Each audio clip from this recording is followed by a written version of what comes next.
Welcome to the 8th episode of Organic Nitrogen Compounds and 5th episode on amines.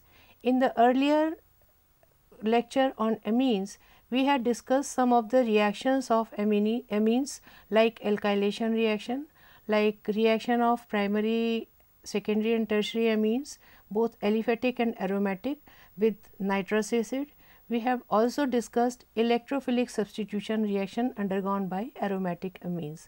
In the present lecture, we will introduce Hofmann exhaustive methylation and elimination reaction. After that, we will discuss Hofmann versus Zaitsev elimination. Then we will discuss Hofmann-Martius reaction and Hofmann mustard oil reaction. We will then discuss oxidation of amines. We will discuss Cope rearrangement, conversion of amines into sulfonamides and Hinsberg test. In the present lecture, we will also discuss phase transfer catalysts. Under this category, we will introduce them and give some examples of phase transfer catalysts. We will give a few reactions where these phase transfer catalysts are utilized, and the mechanism of those reactions will also be incorporated in this lecture. Now, we will start with the Hofmann exhaustive methylation and elimination reactions. Amines are methylated till quaternary ammonium salt is formed. This step is called exhaustive methylation. Quaternary ammonium salts react with silver hydroxide and form quaternary ammonium hydroxide in the second step. And in the last step, quaternary ammonium hydroxide undergo elimination upon heating and form a less substituted alkene as a major product, and all the three steps of exhaustive methylation and elimination have been depicted here. In step 1, methylation takes place up to quaternary ammonium salt stage.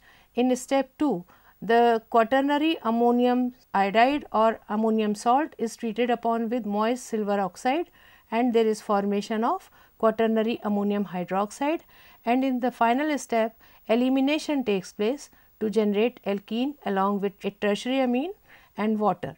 Butanamine, a primary amine, utilizes 3 molecules of methyl iodide. You can see here that we have written here excess of methyl iodide. When normal butyl amine, a primary amine treated with methyl iodide, it utilizes 3 methyl iodide group and forms a quaternary ammonium iodide. This quaternary ammonium iodide reacts with silver oxide and forms quaternary ammonium hydroxide, which then upon heating produces 1-butene as the major product along with trimethylamine and water. If we start with an amine where 2 possible alkenes can be formed upon elimination, we find that the alkene which is less substituted is the major product. Like in this case, you can see this is 2-butanamine. This undergoes exhaustive methylation followed by treatment with silver oxide, and then upon heating undergoes elimination. There are 2 possibilities: formation of 1-butene and formation of 2-butene. 2-butene is a more substituted alkene, and it has been found that the major product here is 1-butene, which is a less substituted product. Now, the question arises that why is it that there is formation of a less substituted alkene, whereas in the earlier lectures you may recall that in case of Zaitsev elimination of alkyl halide, a more substituted alkene is the major product. As you can see in this particular case, this is 2-bromobutane. When it is treated upon with sodium ethoxide, it produces 2-butene as the major product, that is about 75% of the product is 2-butene and only 25% is 1-butene. Whereas when the same kind of elimination takes place where the leaving group is a trimethylamino group, then the more substituted alkene is not the major product, but it is formed in a very small amount. Now, the question arises that why the Zaitsev elimination is opposite of Hofmann elimination. You can see here that this butanamine upon exhaustive methylation has formed trimethyl. This is not butanamine, this is 2-pentanamine which is undergoing this elimination reaction. Now, when this trimethyl, in this particular reaction, two products are possible. One is 2-pentene and the other is 1-pentene. 2-pentene is a more substituted alkene, whereas 1-pentene is a less substituted one, and it has been found that a less substituted alkene according to Hofmann elimination is the major product. In bimolecular elimination reactions, in the presence of either a bulky leaving group or a bulky base, hydrogen that is lost will come from the least branched beta carbon. As you can see here in this case, this is an alkyl halide and this is also a beta carbon and this is also a beta carbon. So, less branched alkene will be formed when this beta hydrogen is replaced, and more branched alkene will be formed when this beta hydrogen is replaced. Now, the uses of Hofmann elimination. The reaction, this Hofmann elimination is used for the structure elucidation of natural products where nitrogen is present as a linear or cyclic nitrogen base.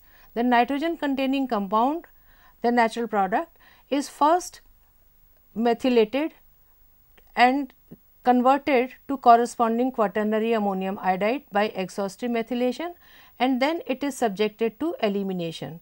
For example, N-methylpiperidine after following above sequence of reaction forms 1,4-pentadiene which isomerizes to 1,3-pentadiene under reaction conditions. See what happens here is, this is N-methylpiperidine undergoes exhaustive methylation and forms a quaternary ammonium iodide, which upon treatment with silver hydroxide forms quaternary ammonium hydroxide and then undergoes elimination reaction. But since this is a cyclic amine, the bond breaks along this carbon and nitrogen and there is formation of a tertiary amine only. This tertiary amine again undergoes methylation, and since it is a tertiary amine, it utilizes only one methyl iodide group. There is formation of quaternary ammonium iodide followed by formation of quaternary ammonium hydroxide, and then elimination produces 1,4-pentadiene as the product. So, if a natural product has this kind of nitrogen function like in case of piperidine, then we know that by two set of exhaustive methylation and elimination reaction, we can separate the nitrogen function, that is trimethylamine, from the natural product, and that is how we elucidate the structure of natural product. Now, Hofmann-Martius rearrangement. N-alkylated aniline hydrochloride or hydrobromide rearranges to 4-alkyl aniline when heated to 200 to 300 degrees centigrade. This is N-alkyl ammonium chloride. The alkyl group from this nitrogen migrates to the ring at para position, but if para position of the ring starting compound is occupied by another substituent, then the alkyl group may proceed or may go to the ortho position also. In Hofmann mustard oil reaction, primary amines react with carbon disulfide to form a dithiocarbamic acid, which forms alkyl isothiocyanates with when heated with mercury chloride. Alkyl isothiocyanates smell like mustard oil, and that is why this reaction is called Hofmann mustard oil reaction. Here you can see this is a primary amine. It reacts with carbon disulfide, and by following this sequence of reaction finally produces isothiocyanates. We will now discuss oxidation of amines. Primary and secondary amines undergo an oxidation, but useful products are not obtained because of side reaction. The oxidation of amine is done with hydrogen peroxide or with peracid. Tertiary amines undergo an oxidation. This is a tertiary amine.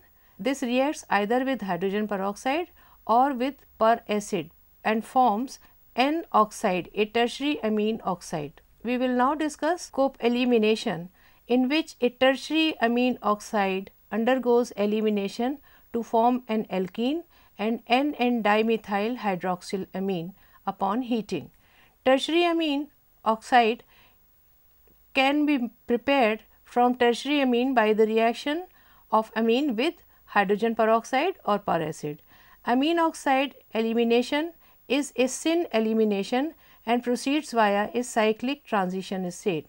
You can see here, this is a tertiary amine oxide. This upon heating forms an alkene and it is N,N-dimethyl hydroxylamine.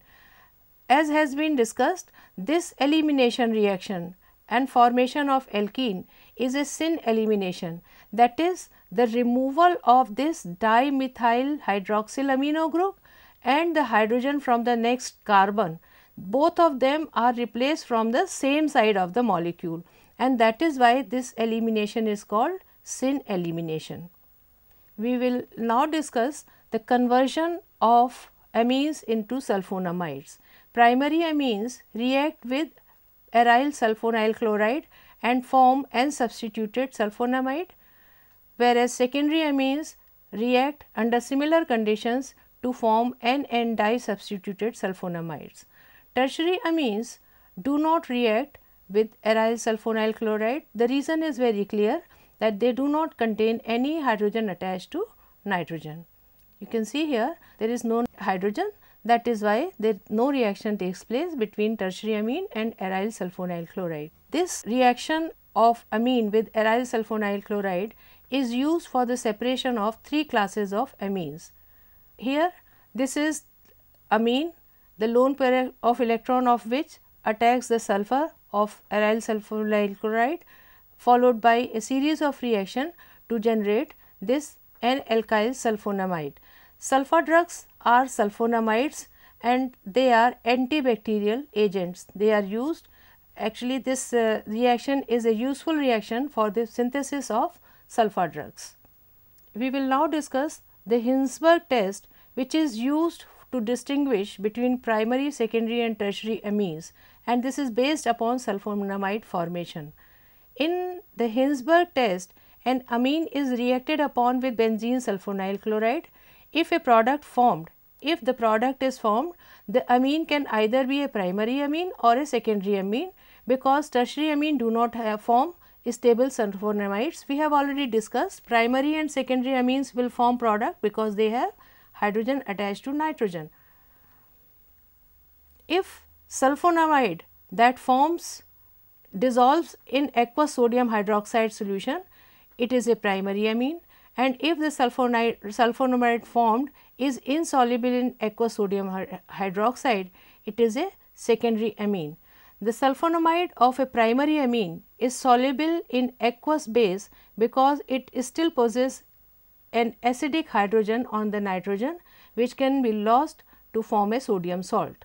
You can see here that this is a primary amine reacting upon with benzene sulfonyl chloride forming sulfonamide.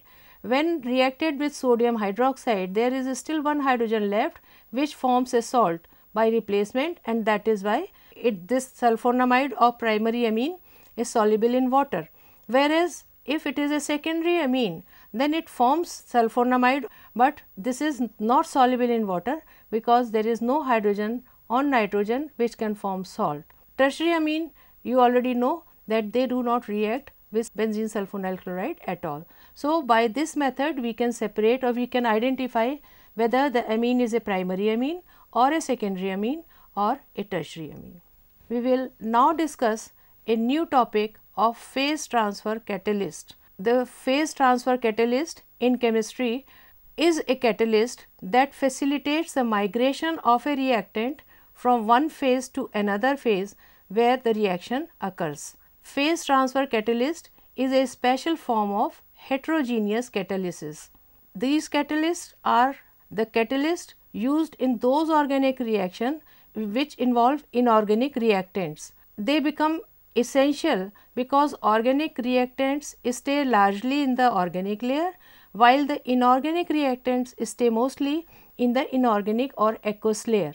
Hence, the yield of such reactions remain very low in the absence of phase transfer catalyst. These phase transfer catalysts are usually alkylated ammonium compounds with a few long alkyl chain. These compounds are soluble in both organic phase and in inorganic phase and can freely move from one phase to another. They also have a property of being able to exchange ions with the inorganic reactants. Hence, they are able to transfer the ion needed for the reaction to the organic phase where they may react with the organic reactants. Hence, they bring about a great increase in the yield of reactions of organic reactants with inorganic ones. An example of phase transfer catalyst is this example, where you can see that this is a tetra alkyl ammonium chloride. These three groups are the ethyl group, alkyl carbon chain is there with 16 carbons. You can see the atomic model of this ball and stick model of this phase transfer catalyst. Another example of phase transfer catalyst is triethyl benzyl ammonium chloride, also called TEBA. Here you can see the one group is benzyl group and three other alkyl groups are ethyl groups, and this TEBA has 13 carbon atoms in the molecule. As a result, it is highly lipophilic in nature. The catalyst may be synthesized from N,N-diethyl benzyl amine upon treatment with ethyl chloride. We will now discuss the mechanism of action of phase transfer catalysis. For that, you can see here we have taken two solutions. One is the organic layer and the other is inorganic layer or aqueous phase. Now, the organic molecules will dissolve only or will remain in organic layer, and inorganic molecule will remain in the aqueous layer. They will not pass on to another phase, or we can say only a small percentage of molecule will cross the boundary line and will undergo reaction. So, hardly any reaction takes place. But what happens when we add a phase transfer catalyst into these two phases? This is the organic phase and this is inorganic phase. If we add phase transfer catalyst into this solution, then the red dot actually depicts PTC, and you will see that slowly these red dots will intermingle between both the phases, that is in the organic layer as well as in the inorganic layer, and while travelling from inorganic layer to organic layer, they will pass on the reactants also, and that is why the reaction takes place in good amount and we get a good yield of the product. We will discuss the same mechanism of action with the help of an appropriate example. Here you can see that 1,3-propane diol reacts with sodium sulphide to form thiocyclobutane. The organic compound remains in organic phase. Here you can see that this is 1,3-propane diol and this dissolves only in dichloromethane, that is the organic layer. We are using sodium sulphide which dissolves only in water. So, in a solution we have two phases, one is the dichloromethane phase and the other one is water or aqueous phase.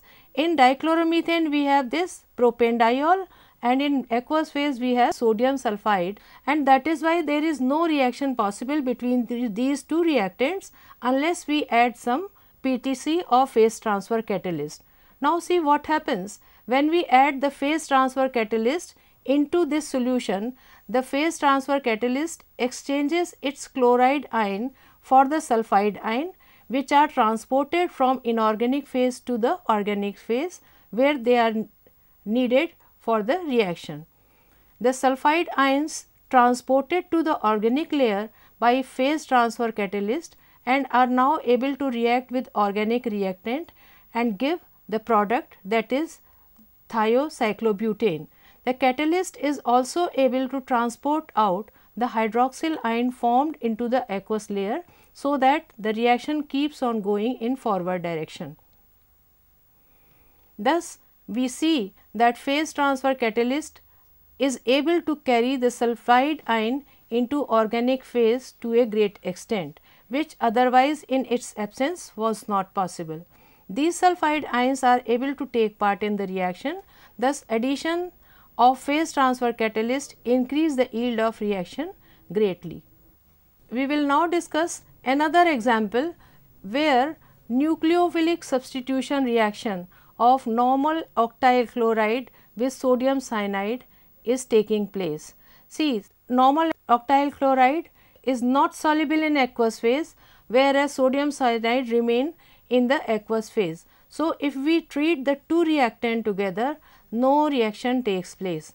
But if we add a phase transfer catalyst like tetra normal butyl phosphonium bromide into the reaction mixture, then the product is formed. The reason here again is that the bromide minus ions of this PTC or phase transfer catalyst are exchanged with that of cyanide ions, and then this phase transfer catalyst will carry cyanide ions to the organic phase, and then the reaction will take place.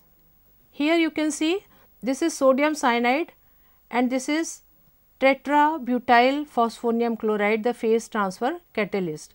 This phase transfer catalyst in aqueous phase reacts with sodium cyanide and produces tetrabutyl phosphonium cyanide, which enters the organic phase or organic layer and then reacts with alkyl halide to form alkyl cyanide.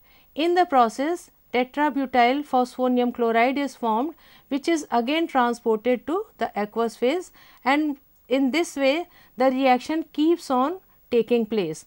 The catalyst tetrabutyl phosphonium chloride contains highly lipophilic butyl group, which makes the compound soluble in organic solvent. It also has a polar phosphonium salt, which makes the compound soluble in water as well. Here is another example in which cyclohexene reacts with the chloroform and NaOH and forms this product in presence of a phase transfer catalyst. Well, in this particular reaction of the synthesis of 7,7-dichloronorcarnane under PTC conditions, the reaction between sodium hydroxide and trihaloalkane takes place first, and there is formation of sodium salt of this trihaloalkane, which upon treatment with this phase transfer catalyst forms a dihalocarbene. This dihalocarbene reacts with this cyclohexene and produces 7,7-dichloronorcarnane in good yield. So, with this we can say that phase transfer catalysts are very useful in the preparation of a number of products where the two reactants are not soluble in one phase. One of the reactant is soluble in organic phase, whereas the other is soluble in inorganic or aqueous phase. So, with the help of this phase transfer catalyst, this kind of tedious reaction can also occur. Now, to summarize, in the present lecture, we have discussed Hofmann exhaustive methylation and elimination reaction. We have discussed the product formed in Hofmann elimination versus Sedzeff elimination. That is, in Hofmann elimination the product is a less substituted alkene, whereas in Sedzeff elimination the product is a more substituted alkene. We have also discussed Hofmann-Martius rearrangement and Hofmann mustard oil reaction in this lecture, and then we have discussed oxidation of amines, and under this category we have also discussed Cope rearrangement. Then conversion of amines to sulfonamides, which are very good antibacterial agents and are used as sulfa drugs, and then the Hinsberg test, which is used to identify whether the amine is a primary amine or a secondary amine or a tertiary amine. And then we have discussed phase transfer catalyst. Under this category we have introduced them, given some examples of phase transfer catalyst, some reactions which involve phase transfer catalyst and mechanism of their action has also been introduced here in this lecture. Since we have completed this chapter of amines, we will introduce another organic nitrogen compound, another class of organic nitrogen compounds called diazonium salts. We will discuss their preparation and a number of reactions which are done over diazonium salts. Thank you very much.